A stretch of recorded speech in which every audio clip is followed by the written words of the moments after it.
Mas, enfim, vamos seguindo aqui, porque a gente tem que bater a nossa meta mensal de falar sobre Iron Maiden, porque se não falar sobre Iron Maiden, não é veículo de comunicação brasileiro. Hashtag 10 bandas. Não, e assim, todos os veículos têm que falar sobre Iron Maiden no Brasil de forma insistente. Não é só um comentário sobre um ou sobre outro, eu estou me incluindo nisso também.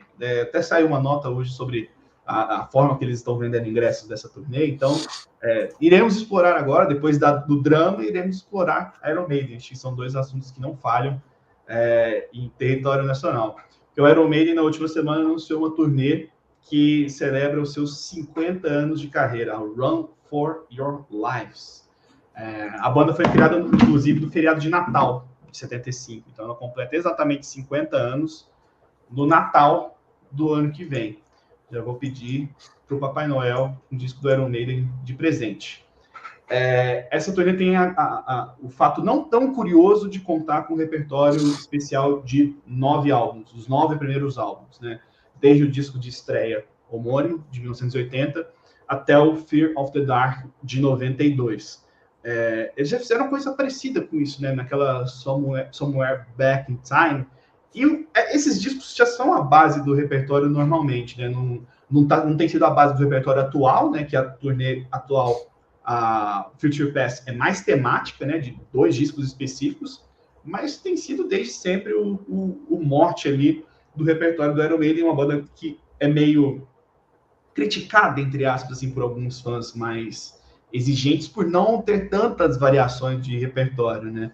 Tem músicas que são consideradas ali clássicos B, né? Músicas que são adoradas ali pelos fãs, os caras mais die-hard, que nunca foram tocadas ao vivo, foram tocadas pouquíssimas vezes ao vivo. Então, tem um problema crônico ali do repertório do Iron Maiden, e eles anunciaram uma turnê que não sei se vai trazer grandíssimas novidades, mas a gente vai especular um pouquinho com as possibilidades de repertório aqui. Deixando claro, né, que essa turnê começa só no ano que vem, então eles estão em turnê agora, né, inclusive vão passar pelo Brasil no fim desse ano, mas com a turnê atual, a Future Past, que percorre ali 2 álbuns, né, o Senjutsu, que é o mais recente, e o Somewhere in Time, de 1986, que foi um pouco negligenciado ali nas turnês anteriores, eles não tocavam tantas músicas desse álbum depois da própria turnê de divulgação que foi feita entre 86 e 87, então eles estão revisitando Somewhere in Time, tocando o Senjutsu também, algumas músicas do Senjutsu e algumas outras coisas também por fora. Então o show que você vai ver no Brasil, caso você tenha comprado ingresso, é o da The Future Past, e fatalmente eles vão voltar também no Brasil com essa turnê de 50 anos, e aí já é um outro repertório, não vai ter nada de novo, acredito eu, de lançamento, né, de um novo álbum. O Steve Harris já disse numa entrevista recente que não tem plano nenhum para lançar material inédito com o Iron Maiden, então vai ser realmente isso que ele está falando, revisitar o material dos 9 primeiros álbuns. Marcelo, você já assistiu a alguns shows no plural do Iron Maiden? Estou correto? Assisti a 3 ou 4, eu acho. O que você esperaria de um repertório com essa temática de 9 álbuns, dos 9 primeiros álbuns aí? É o que você falou, assim, o repertório do Iron Maiden já se ancora basicamente nesses discos, nessa fase clássica, e eu não digo nem dos 9 álbuns, eu digo nos álbuns até o Seventh Song, que são os 7 primeiros, né? E, assim, no caso, pensando assim, só no Brasil, se o Iron Maiden botasse todas as músicas lançadas do primeiro, Fear of the Dark, em papeizinho, jogasse pro alto, pegasse 15 aleatoriamente, seria um repertório que os fãs ficariam loucos, porque fã de Iron Maiden no Brasil, ele assim, é completamente apaixonado, beirando a falta de critério. E, assim, isso não é ruim, de modo algum. Mas, por outro lado, eu lembro de uma turnê, acho que foi o Metallica, que fez uma turnê... Não lembro se foi o Metallica ou o Megadeth agora. Fez uma turnê, um show, que os fãs escolheriam o repertório por meio de votação no site oficial. E, assim, os fãs votaram nas músicas que são sempre tocadas. Sabe, Enter Sandman, sei lá, Nothing Else Matters. Tipo, cara, são músicas que não tem como não tocar. É que nem, sei lá, o fã do Kiss pedir pra tocar Rock and Roll Night, por exemplo. Então, Iron Maiden, imagina que, assim, por mais que tenha muito lado B bacana e muito lado B que conseguiria empolgar a galera, acho que eles vão jogar no seguro, vão fazer aquelas músicas que eles já fazem normalmente, que já estão mais ou menos ensaiadas, tal, que já tem a cenografia pronta, que já tem os biricuticos lá de pau que eles fazem, todas as corridinhas, o Ed, tudo já no esquema para ser mais econômico, né? A gente está falando de uma banda de sexagenários, quase septagenários, tem um septagenário já, né? Nico McBrain, que inclusive é o que está pior de saúde, né? Inclusive, isso deve ser levado em conta na hora de pensar no repertório dessa turnê, por conta do AVC que ele teve, as limitações que ficaram como sequelas. Então, provavelmente há mais músicas nesse universo de 9 álbuns que o Nico não tem condições de tocar, assim como ele já falou de outro, não lembro agora de outras, inclusive clássicas, assim, que não tem mais como tocar. Então, são várias possibilidades que se abrem aí. Eu, particularmente, como fã, ia adorar ver alguns lados B sendo tocados, tipo Flash of the Blade, Judas Be My Guide, que para mim é a grande música do Fear of the Dark, que todo mundo precisa conhecer. Viu? Não sou o único. Deus já tá pedindo aí. Toca Judas Be My Guide e fazendo trocadilhos, é claro. Judas MacGyver. Judas MacGyver, pô, aí, viu? Demais. Então, assim, essa música é muito maneira, né? E se a gente parar a pensar, todo o álbum do Iron Maiden tem alguma música, assim, mais lado B que é bacana, que seria legal de ouvir. No Peace of Mind, o lado B do vinil do Peace of Mind tem várias possibilidades, né? Você tem Sun and Steel, você tem Still Life, que eu acho fantástica, tem To Tame a Land, são músicas assim, que caberiam muito bem num setlist. Total Eclipse do The Number of the Beast, né? Então, se o Iron Maiden resolvesse apostar nisso, ia surpreender todo mundo e ia ter um resultado muito satisfatório. Mas, novamente, eu acho que eles vão jogar no seguro. Hello Be Thy Name, The Number of the Beast, Haunted Hills, Iron Maiden, óbvio. Vamos aguardar. Eu acho que... Independentemente do repertório. Eu acho que eles têm consciência de que esse tema já foi explorado por eles no passado e que esses álbuns estão, de fato, permeando o repertório deles há muito tempo. Então, eu acho que eles vão fazer muito mais um lance conceitual, talvez contar uma história, aquela coisa meio... mais ou menos ali o que eles tentaram fazer com a Legacy of the Beast, tentar contar uma história através dos telões e tal, fazer uma coisa meio percorrendo o caminho, quem sabe até em ordem cronológica, do que fazer uma coisa diferente.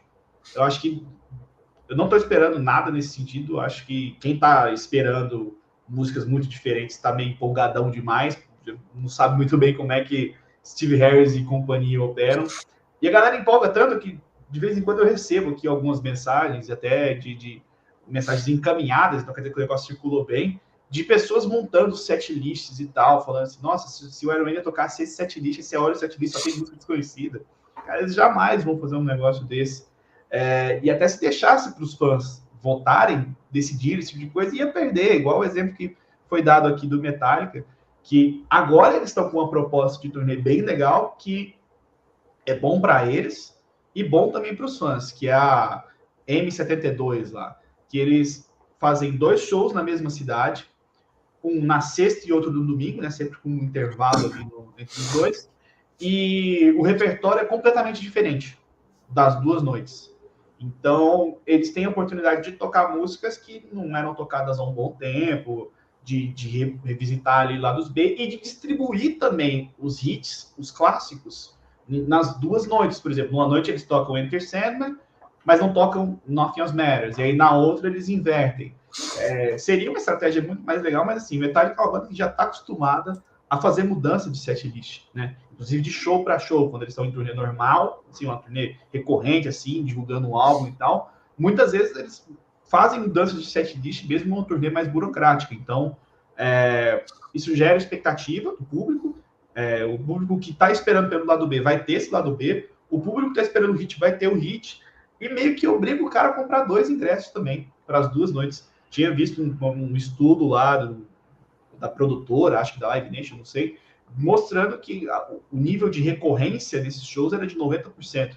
Tipo, 90% das pessoas foram os dois shows. Então, além de tudo, é uma boa ideia de marketing e tal, para ganhar mais grana. E é bom para a banda porque você diminui o ritmo de viagens, né? Você não precisa ficar passando por várias cidades, você passa por poucas cidades, faz 2 shows lá, movimenta aquela região toda. E os caras já estão ficando mais velhos também, né? Então, para eles é ótimo isso aí. Já no caso do Iron Maiden, acho que não vai, com certeza não vai acontecer esse modelo, porque eles já anunciaram as datas da primeira etapa da tour e não segue esse modelo.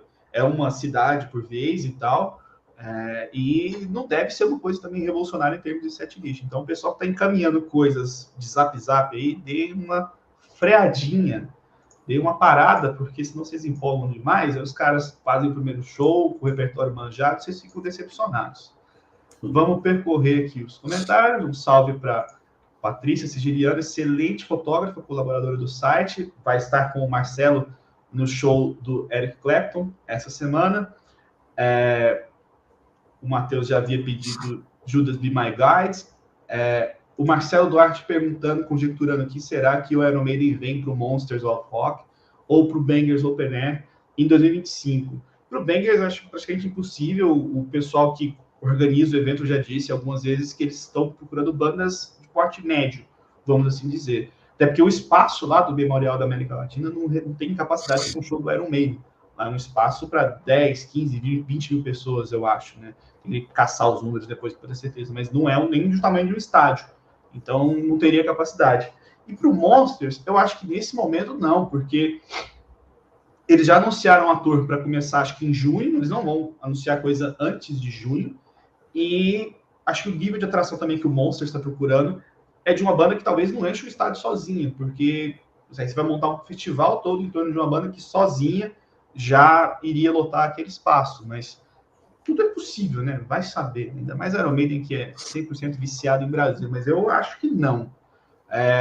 O Thiago está comentando que acha que chega aqui para o Rock in Rio, talvez bata, né, a questão da data, porque ficaria para o ano seguinte, né? Rock in Rio 2026. Bem possível. Um salve para o Vanildo, que se inscreveu agora no canal. O Mr. Helangelo comentou que a primeira vez que ele viu o Iron Maiden foi em São Paulo, em 92, durante a turnê do álbum Fear of the Dark. Saiu de Natal de ônibus até São Paulo e fico até aqui curioso para saber quantas horas dá de viagem, porque é uma viagem bem puxada. Essa turnê teve o Thunder abrindo, inclusive, né? O Marcelo, que é um grandíssimo fã de Thunder. Cheguei a entrevistar o guitarrista, um cara de gente fina e tal. E ele se lembra até hoje, né? Acho que deve ter sido um dos maiores shows que o cara tocou na vida, né? Foram trazidos meio que aleatoriamente para o Brasil e depois não voltaram mais, né? Então, fica aí essa aleatoriedade. A Mariana Goulart está relembrando aqui que a turnê era Metallica by Request, que o público votava pelo setlist e tal, escolhendo as músicas. Todo mundo esperava, nossa, vai ser um monte de lado B e tal. Chegava lá, era o mesmo setlist que a banda teria montado, talvez até mais óbvio. Então, cara, tinha uma outra surpresa ali que se destacava, porque tinha que botar em 16 músicas, mas não dá, né? Tipo, se deixar na mão do público dá merda. Por isso que eles não são os rockstars. Deixem na mão dos rockstars, por favor. O Data Matheus trouxe uma informação bacana aqui, que 7 das 12 músicas do Fear of the Dark nunca foram tocadas ao vivo. Porque tem a transição, né, também tem essa questão, né, de que o álbum não é dos melhores, mas tem uma transição de vocalista também, né, então o Blaze já não conseguia muito bem cantar aquelas músicas, já estavam lá em outra pegada também, então acho que E das 10 do No Prayer, que 8 não foram tocadas? Talvez. Não sei. Vamos deixar para o Data Matheus apurar isso. Data Matheus apure. Por gentileza. O Thiago está observando aqui que o repertório pode ser bem na base do Live at Donington de 92, que, né, foi gravado na turnê que promovia o 9º álbum, então era natural que eles percorressem os álbuns anteriores ali naquela fase. Talvez trocando algumas músicas por algumas mais óbvias que não estavam lá. Agora que o Steve Harris até aceita tocar Flight of Icarus, talvez role, né? Aces High, Wasted Years, são possibilidades. O Marcelo Duarte comentando aqui que viu ao vivo Rime of the Ancient Mariner, The Prisoner e Where Eagles Dare, que eram sonhos. Outro sonho é ver The Duelists, To Tame a Land, que acho que é a música que o Marcelo mencionou, inclusive, aqui. Seria fantástico. Vamos passando por mais comentários aqui. O Tarcísio fez a função de data Matheus aqui. O Matheus demorou demais, o Tarcísio já chegou marcando gol. Ele disse que 8 do No Prayer foram tocados. Que pena! Tudo isso? Azar de quem viu! Aqui, o Data Matheus demorou, mas ele trouxe uma informação mais completa, que foram tocadas Tail Gunner, No Prayer for the Die, Public Enemy, Number One, Holy Smoke, The Assassin, Hooks in You, e o Tarcísio complementa aqui que só Fates, Warning e Mother Russia não foram tocadas. E para fechar uma informação geográfica, o Mr. Helangelo destacou aqui que de Natal foram 2 dias e meio fazendo algumas paradas para chegar em Sampa e ver Iron Maiden. Na hora do show, nosso ônibus saiu dando carona para alguns headbangers de Sampa. Só farra na ida. Deve ter sido muito massa isso aí.